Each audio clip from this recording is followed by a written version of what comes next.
কয়েকজন আমাকে মেসেজ করছিল কি তোমরা শুধু কি কেক বানাও নাকি পেস্ট্রিও বানাও। তো সেই জন্য ভাবলাম যে আজকে পেস্ট্রিগুলো সব কটা বানিয়েছি একবার দেখিয়ে দিই। আমাদের এখানে পেস্ট্রি প্রায় অনেক রকমের ভ্যারাইটি হয়, আর কালকে অনেকগুলো পেস্ট্রি অর্ডার আছে, ওই জন্য কাউন্টার আর অর্ডার সব মিলে একটু বেশি করে বানানো হয়েছে। তো সবাইকে দেখিয়ে দিই কতগুলো ধরনের আর কত রকম আমাদের এখানে পেস্ট্রি হয় আর কত পরিমাণে হয় সেগুলো একবার দেখিয়ে দিই। এই দেখুন সবাই, পাইনঅ্যাপেল, হোয়াইট ফরেস্ট, কাসাটা, বাটারস্কচ, লিচি, ব্ল্যাক ফরেস্ট, চকলেট এগলেস। তো দেখলে আমাদের এখানে পেস্ট্রি প্রায় এত রকমেরই হয়, আর এত পরিমাণে হয় না, একটু কম কম পরিমাণে হয় কাউন্টারের জন্য। কালকে অর্ডার একটু বেশি আছে বলে এতগুলো ধরনের পেস্ট্রি বানাতে হয়েছে।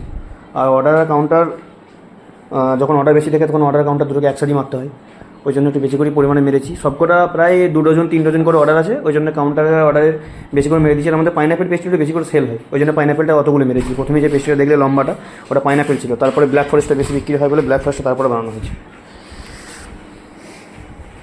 ঠিক আছে, তো সবাইকে টাটা।